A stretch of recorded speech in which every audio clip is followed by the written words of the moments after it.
Bonjour à toutes et à tous et bienvenue pour le tout premier guide d'après-séance de cette année 2024. Du coup, on va commencer très fort avec Dune partie 2 qui devait sortir l'année dernière. Mais avec la grève des scénaristes, ça a été repoussé, réalisé par monsieur Denis Villeneuve, l'homme derrière Premier Contact, un film plutôt pas mal. On avait aussi le très très médiocre, nul à chier Blade Runner 2049 et l'exécrable Dune partie 1 parce que je l'ai détesté vraiment, j'ai pas pu me le piffer. À chaque fois j'essaie de le regarder mais je m'endors, il se passe rien, c'est lent, excellent. Alors oui, le film est magnifique, ça, y a rien à dire, c'est irréprochable. Denis Villeneuve filme parfaitement, les effets spéciaux sont quali, chaque visuel est soigné, les plans sont de toute beauté d'ailleurs. Le deuxième film est au même niveau, même si les environnements sont moins intéressants pour le coup, parce que en fait, le premier film avec la planète d'Atréide, très verdoyante, s'opposait au côté aride et désertique d'Arrakis. Donc il y avait vraiment deux opposés, je trouvais ça magnifique. Or là, malheureusement, le deuxième film, alors oui, il va avoir un environnement avec un peu de verdure, mais tout le reste, c'est du désert, du désert, du désert. Et du coup, on voyage un peu moins, même si, je vous rassure, il y a pas mal d'environnements divers et variés. Même le désert est filmé de certaines manières pour qu'on puisse quand même voyager. Et en plus de ça, on a de l'action. Parce que le premier film, c'est ce qui manquait. Alors oui, il y avait quelques combats, mais rien de fou. C'était surtout beaucoup de dialogue pour poser tout le lore. Et Dieu sait qu'il y en a du lore. Et c'est le gros défaut Dune premier du nom. C'est qu'il y a beaucoup trop de choses à installer au point qu'il faut faire des choix parce que sinon ton film il doit durer 10 heures. Donc oui, on s'intéresse beaucoup plus au peuple d'Atréide qui va partir sur Arrakis, se faire péter la gueule à cause des Harkonnen qui a été embauché par l'empereur qui lui était là en mode eux, vous leur pétez la gueule. Mais vous leur avez filé la planète, tu leur pètes la gueule. Ils me cassent les couilles, tuez-les. Voilà. Et forcément derrière, tu t'intéresses aussi aux Fremen qui habitent forcément Arrakis, donc tu t'intéresses beaucoup plus à eux. Et vous vous doutez bien que dans la partie 2, on va encore plus développer leur lore. Atréide, malheureusement, c'est un peu terminé. Certes, il reste Paul, mais bon, lui, on connaît déjà son histoire, on connaît ses compétences, donc on va beaucoup plus développer ses capacités et de voir si ça sera un leader ou non, voir si ses visions vont se réaliser. Et après, les Harkonnen, malheureusement, eux, c'est comme dans le premier, ils ont le cul entre deux chaises, c'est que on nous montre pas mal de choses qui sont intéressantes. Moi, déjà, la première fois que je les vois, on voit des mecs chauves qui sont prêts à la guerre au point de se baigner dans du sang avec des chants religieux pour aller péter la gueule aux gens. Et en plus, on dirait qu'ils sont tout le temps en noir et blanc, et que derrière, ils ont quand même un empereur qui ressemble à une grosse larve, qui pourrait se transformer en papillon à tout moment, et il se baigne dans de l'huile noire. Donc je veux en savoir plus. Et bien derrière, c'est tout pareil. On te montre plein de trucs, leur planète, leurs coutumes, leur soleil. J'en dis pas plus, mais j'ai envie de savoir pourquoi il est comme ça. Et ben on te dira rien. Non, on te montre, mais c'est tout. Voilà, tu te démerdes. Et je sais, certains me diront, guide, si tu es intéressé, tant mieux, t'as qu'à lire le bouquin. J'ai envie de vous dire, ça ne marche pas comme ça. Soit le film répond à toutes les questions qu'il t'a posées ou qu'il t'a montré par rapport à son lore, soit il ne le montre pas. Parce que un univers étendu, il est étendu. Regardez Star Wars. Dans tous les films Star Wars, ils répondent à toutes les questions, tout ce qu'il t'a montré par rapport au général Grievous, tout ça, t'as toutes les explications. Mais derrière, l'univers étendu est un bonus. Or là, si je dois aller me taper le bouquin ou l'ancien film pour avoir ces réponses-là, je suis frustré, c'est pas normal. Et puis de toute façon, je vais pas le faire. J'ai envie de vous le dire, déjà que je me suis tapé Dune 1, ça a été dur.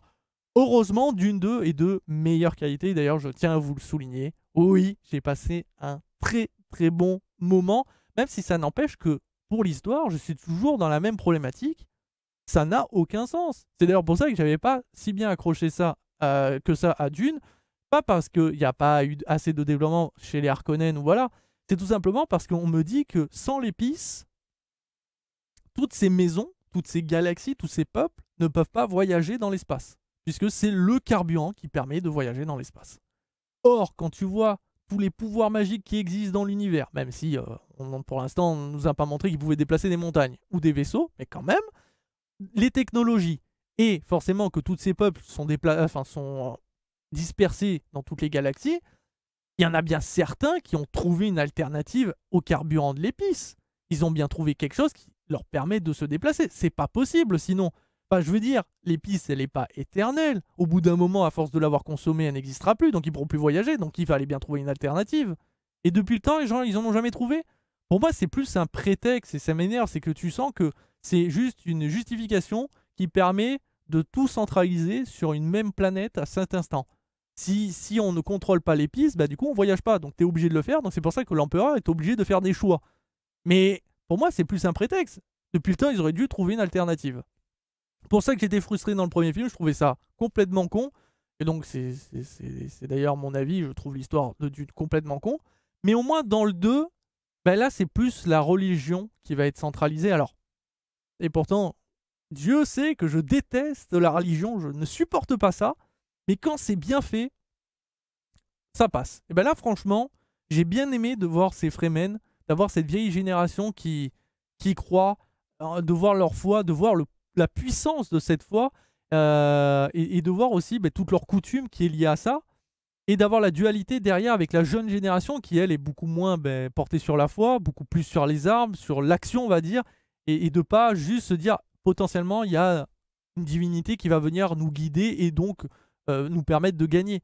Et ça, j'aimais bien le délire, mais malheureusement, c'est là ma plus grosse frustration et qui fait que le film n'est pas parfait scénaristiquement. C'est tellement pas exploité parce qu'on a la jeune génération en conflit avec la vieille génération et c'est sur un ou deux dialogues avec seulement les mêmes personnages, alors que pourtant on voit plein de jeunes dire ah non non non nous on veut se battre, etc. J'aurais aimé voir que ça crée des conflits, que genre par exemple quand ils partent en mission, les jeunes en font qu'à leur tête et font n'importe quoi, alors que les vieux sont là en mode ouais on va prier, ouais vas-y fais tout le boulot, nous on prie hein. Ah ça, ils ont entendu nos prières, tu vois, un truc comme ça. Et que ça crée des conséquences, et que du coup il y a des victimes à cause de, par exemple, de l'action justement des jeunes, ou de l'inaction des plus anciens à cause de leur foi et de leurs croyances. J'aurais kiffé ça, et je pense que ça aurait été un élément bien plus sympathique à exploiter que de juste se contenter d'une ou deux lignes de dialogue, sachant qu'en plus derrière on nous montre que Paul est dans la même situation. Il est tiraillé par la foi de certains et de la non-foi des autres, et de se dire qu'est-ce que je vais faire? Est-ce que j'utilise la foi? Est-ce que j'utilise la non-foi? Est-ce que j'utilise les deux mais je leur mens? Comment jouer là-dessus? Et j'aurais voulu que ce soit beaucoup plus présent, pas uniquement pour Paul, mais aussi pour tous les Fremen. Or là, à part un ou deux Fremen, ça n'a pas d'impact. Et puis derrière, en plus, ils sont si bien équipés que ça, les Fremen. Alors je comprends que à force d'avoir combattu la tyrannie, ils ont récupéré de l'armement. Mais eux ils expliquent depuis très longtemps que pour eux le combat au corps à corps est presque limite primordial, de les voir se trimballer avec un armement aussi puissant qu'un laser qui peut détruire à plusieurs centaines de mètres un vaisseau juste en un coup, je me dis que ça aurait été sympa que cet équipement soit beaucoup plus exploité. Ou alors qu'il n'existe pas. Parce que s'il est si fort, il faut qu'il soit exploité à la fin pour le combat final. L'énorme combat qui en plus d'ailleurs était quand même un petit peu spoil malheureusement dans les bandes annonces. J'aurais aimé qu'il soit beaucoup plus utilisé. Or là, c'est utilisé une ou deux fois et tu te dis c'est tellement fort. Bah non. Et en plus, d'où ça vient? Parce que les autres l'utilisent jamais. Enfin, les Harkonnen ou même à l'époque les Atreides n'utilisaient pas cette technologie. Et eux, ils l'ont. D'où ça sort? Vous voyez, c'est ça, c'est qu'on te montre des trucs, mais on t'explique pas, et puis au final, on s'en fout, c'est montré de loin, donc non. Puis c'est comme là, tout d'un coup, on te sort des ogives de mon cul. Donc, il existe une puissance de feu phénoménale qui sort de nulle part, en tout cas, par rapport au premier film, et là, ça sort de nulle part, et voilà. Et en plus, c'est très mal utilisé. En plus, ça m'a foutu en l'air. C'est que les mecs l'utilisent et ils visent à côté. Alors, je sais, les combattants, ils veulent se battre au corps à corps. Donc, leur but, c'est pas de faire des milliards de victimes. Il faut qu'il reste assez pour se battre quand même. Enfin, je me dis, bon, tant qu'à faire, si on pouvait éviter de perdre des vies humaines inutilement alors qu'on a ça, tant qu'à faire, nettoyons au maximum et on finit. Hein non, non, apparemment non. Mais bref, voilà, c'est des petits détails qui font qu'au bout d'un moment, mis bout à bout, tu te dis c'est pas parfait. Mais sans déconner, par rapport au premier film, c'est le jour et la nuit. Et franchement, ce film sent beaucoup moins le pâté que le premier, où on se faisait royalement chier à vouloir trop imposer son lore, enfin l'installer, etc. Forcément, c'était long. Alors que là, comme le lore est déjà installé, t'as plus qu'à approfondir justement le côté religieux des Fremen, le côté combatif des Harkonnen, de montrer beaucoup plus comment tout est régi par rapport au combat, leur univers, leur planète et leur foi, même si ils expliquent pas assez. Par contre, après, il y a toujours ces passages avec les voix. C'est hyper stylé. En plus, il y a des très beaux designs de vaisseaux, dont le gros vaisseau à la fin, une énorme sphère qui est magnifique, qui en plus apparemment peut faire pop des trucs. Enfin, je sais pas comment ça marche, hein, vraiment. Alors aussi, t'en montre pas assez, mais c'est très cool. Et puis, bah, les vers des sables, au moins là, cette fois, on en voit beaucoup plus. Et c'est quand même très stylé. Mais après, ouais, non, il n'y a pas grand chose à dire de plus. C'est pour ça que je vais faire plutôt court. Je vais pas rentrer dans les détails pour spoiler inutilement. C'est un film que je recommande pour, d'une, les amateurs du premier film. Pour les amateurs de science-fiction qui chercheraient à avoir quand même un peu d'action, tout ça. Quand on a eu Rebel Moon qui était quand même très décevant, bah, lui, je trouve qu'il est bien meilleur. Et ceux et celles qui étaient déçus du premier film, qui sont en mode ouais, non, je suis pas certain, bah franchement, n'hésitez pas quand même par curiosité, parce que j'étais comme vous, moi j'étais en mode ça va être de la merde, hein. Moi le premier vraiment j'ai détesté, puis là je me suis dit bah ça passe très bien, et même Timothée Chalamet, bah je l'ai trouvé bon, enfin j'ai bien aimé, bon là moi je l'ai vu en VF, donc peut-être en VO c'est peut-être plus ridicule, ou au contraire bien mieux, mais je trouve qu'avec la VF, quand il gueule et tout, quand il parle l'autre langue, c'est hyper stylé, enfin franchement j'avais quelques frissons quand il y avait quand ça parlait de foi et tout, je trouvais ça vraiment très sympa. Et en plus, il y a quand même des très jolis décors, que ce soit chez les Fremen ou les Harkonnen. Enfin, honnêtement, il y a quasiment pas de gros défauts, mais c'est plus scénaristique. Et c'est pour ça que ma note ne peut pas aller à la perfection. Mais je lui donne quand même un très bon 3 étoiles sur 5. C'est un film que je vais revoir, euh, mais sans regarder le premier. J'en ai pas besoin, j'ai juste à regarder celui-ci. Et malheureusement, ben, pour terminer, bah, ce final est très problématique. Parce que vous le savez, normalement, bah, c'est terminé. Là, Dune, c'est la fin, ça s'arrête. Le souci, c'est que quand on voit la fin, on fait, bah, en fait, c'est que le début. Parce qu'en réalité, Dune 1 et Dune partie 2, réunis, c'est que le premier film. Et après, on a un deuxième film et un troisième film, hein, comme Avatar, si vous voulez.